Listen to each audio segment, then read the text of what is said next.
आपके शहर की डेमोग्राफी कितनी तेजी के साथ बदल रही है। अभी लोकसभा चुनाव हुआ था 2024 में, वो वोटर लिस्ट ले लीजिए। 25 साल पहले लोकसभा चुनाव हुआ था 1999 में, वो उस वोटर लिस्ट को ले लीजिए, दोनों वोटर लिस्ट को कंपेयर करके देख लीजिए, समझ में आ जाएगा इंदौर की डेमोग्राफी कितनी बदल गई। और कम करना है अपने विधानसभा की वर्तमान वोटर लिस्ट और 25 साल पुरानी वोटर लिस्ट को कंपेयर करके देख लीजिए। और कम करना है अपने वार्ड की वर्तमान वोटर लिस्ट 25 साल पुरानी वोटर लिस्ट को देख लीजिए, कंपेयर करके देख लीजिए। अगर आपको सच बोलने से डर लगता है तो आप हिंदू नहीं हैं। अगर मुगल चले गए तो मुगलों का मदरसा चलना चाहिए क्या? जोर से बोलिए जरा। अगर यह कहने से आप डरते हैं तो आप हिंदू नहीं हैं। अंग्रेज चले गए, फिर अंग्रेजों का मॉन्टेसरी, अंग्रेजों का कॉन्वेंट चलना चाहिए या भारत का वैदिक गुरुकुल शिक्षा व्यवस्था लागू होनी चाहिए? जोर से बोलिए। अगर इस सच को आप बोल नहीं सकते, लिख नहीं सकते, खुलेआम नहीं कह सकते, तो फिर हिंदू होने का नाटक मत करिए। आप धर्मांतरण कराने के खिलाफ कठोर कानून की बात नहीं कर सकते।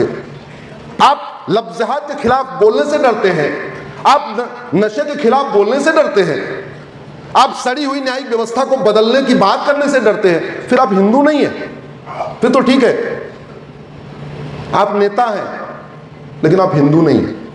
हमें बड़ी खुशी है, एकलव्य जी नेता बाद में है, पहले हिंदू है। नए नए इनिशिएटिव लेते रहते हैं। आपके यहाँ विधानसभा में कुछ नए इनिशिएटिव लिए गए थे, वो तो मुझे दिल्ली में बैठे बैठे पता चला था टीवी के माध्यम से। अच्छा है, ये बात जाना चाहिए, जितना ज़्यादा होता जाना चाहिए। और क्यों? सारे पेड़ एक समान नहीं होते, सारे पशु एक समान नहीं होते, सारी पक्षियां एक समान नहीं होती, सारे जानवर एक समान नहीं होते, ऐसे ही सारे रिलीजन भी एक समान नहीं होते। ये सबसे बड़ा फ्रॉड है कि सारे रिलीजन एक समान होते। आप मुझे बताओ, हिरण और भेड़िया एक समान होता है क्या? जोर से बोलो भैया। आम का पेड़ और बबूल का पेड़ एक समान होता है क्या? नहीं। जैसे सारे पेड़ एक समान नहीं होते, जैसे सारे पशु एक समान नहीं होते, जैसे सारे पक्षी एक समान नहीं होते, वैसे ही सारे रिलीजन भी एक समान नहीं होते। ये वामपंथियों का फ्रॉड है, ये नेताओं का सबसे बड़ा झूठ है कि सारे रिलीजन एक समान होते। ये सबसे बड़ा फ्रॉड है कि गुरुकुल और मदरसा एक समान होते हैं। ये सबसे बड़ा फ्रॉड है कि वेद पुराण बाइबल कुरान एक समान है। ये सबसे बड़ा झूठ है कि मजहब नहीं सिखाता आपस में बैर रखना। मेरी पीआईएल चल रही है धर्म और मजहब के ऊपर, जिसमें धर्म क्या है और मजहब क्या है और धर्म और मजहब के अंतर क्या क्या है, उसमें मैंने 25 अंतर बताए हैं। किसी को अगर इंटरेस्ट होगा तो मैं एकलव्य जी को पीडीएफ भेज दूंगा, आप लोग भी पढ़ सकते हो। मैंने उसमें धर्म और रिलीजन के 25 अंतर बताए हैं और उसमें यह बताया है कि अभी तक जो सुप्रीम कोर्ट के फैसले आए हैं वो गलत आए हैं, क्योंकि हमारे सुप्रीम कोर्ट के जो माननीय जजेस थे उन्होंने रिलीजन को धर्म समझ के और धर्म को रिलीजन समझ के फैसला दिया है, इसलिए ये सारे फैसले अपने आप में गलत है।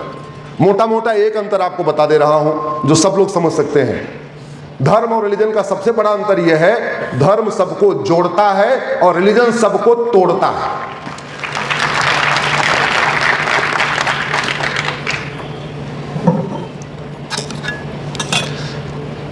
अब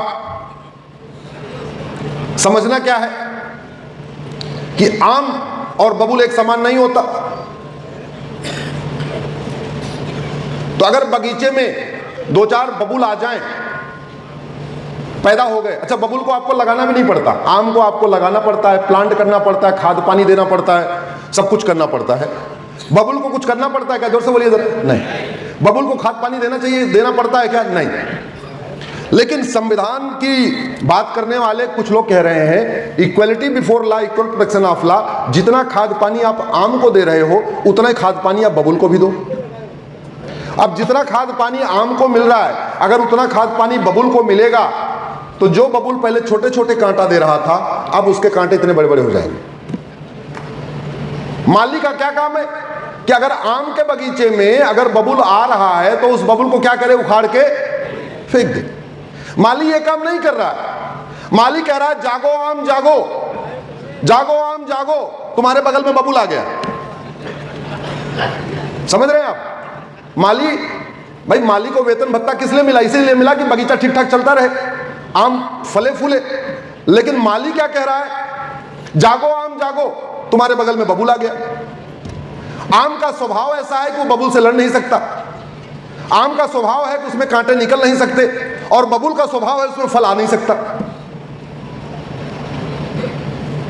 भाई आम के बगल में बबुल लगा दीजिए या बबुल के बगल में आम, 5 साल के बाद बचेगा क्या? जरा जोर से बोलिए जरा।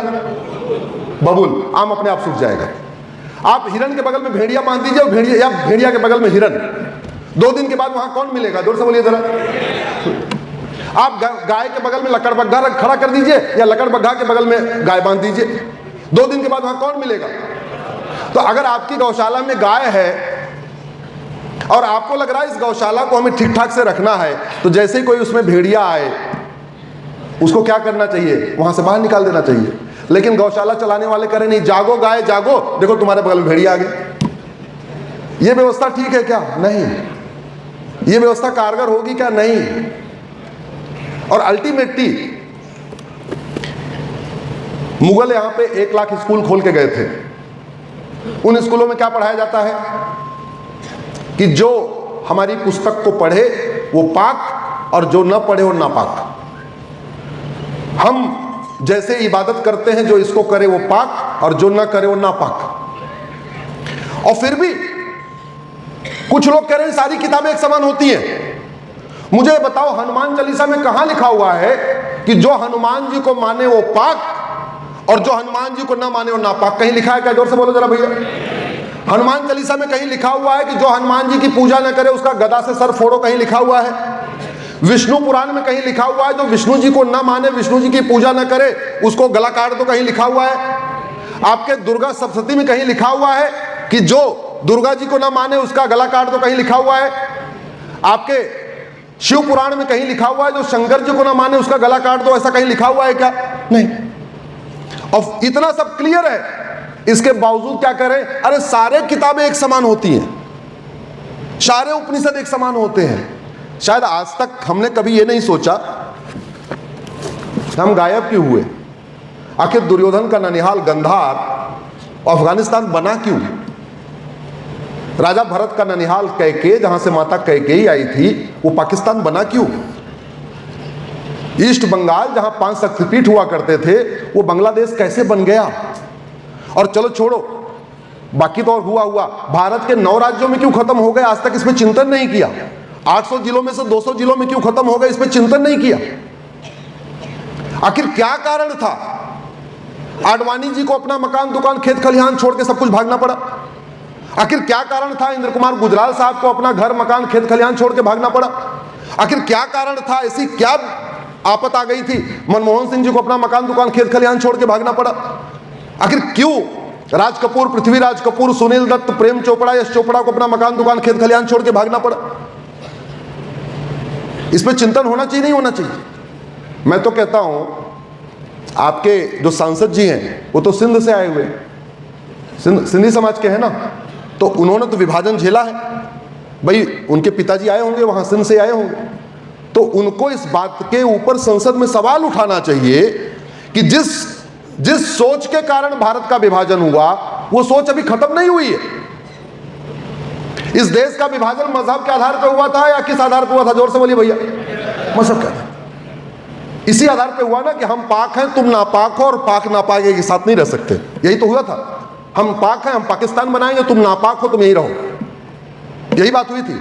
अगर हम नापाक हैं तो हमें नापाक होकर शांति से रहने दो। अब तो पाक हो गया ना। और जब देश का विभाजन मजहब के आधार पे हुआ तो मजहब के आधार पे नियम कानून चलना चाहिए क्या? जोर से बोलिए जरा, आवाज जोर से बोलिए। जब देश का विभाजन मजहब के आधार पे हुआ, फिर मजहब के आधार पे वक्फ बोर्ड, वक्फ ट्रिब्यूनल चलना चाहिए क्या? जब देश का विभाजन मजहब के आधार पे हुआ तो मजहब के आधार पे लोन वजीफा बंटना चाहिए क्या? मजहब के आधार पे आयोग और मंत्रालय होना चाहिए क्या? लेकिन सब कुछ मजहब के आधार पे चल रहा है। और अगर आप इस सवाल को उठाने से डरते हैं तो माफ करिए, आप सब कुछ हो सकते हैं, आप हिंदू नहीं हो सकते। क्योंकि हिंदू का मतलब प्रखर होके बोलना, हिंदू का मतलब मुखर होके बोलना, हिंदू का मतलब सत्य को लगातार बोलते रहना।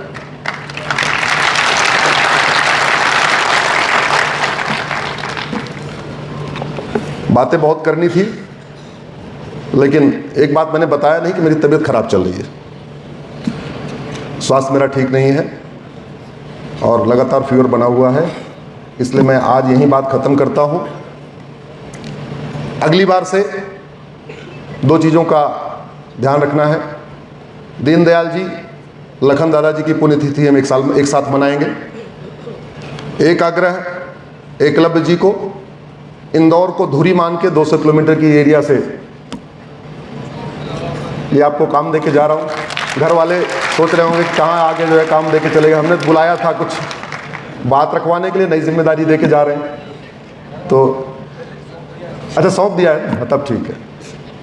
और तीसरी बात, 5 चीज़ों को हिंद रक्षक संगठन को लेकर आगे बढ़ना चाहिए, मेरा मानना है।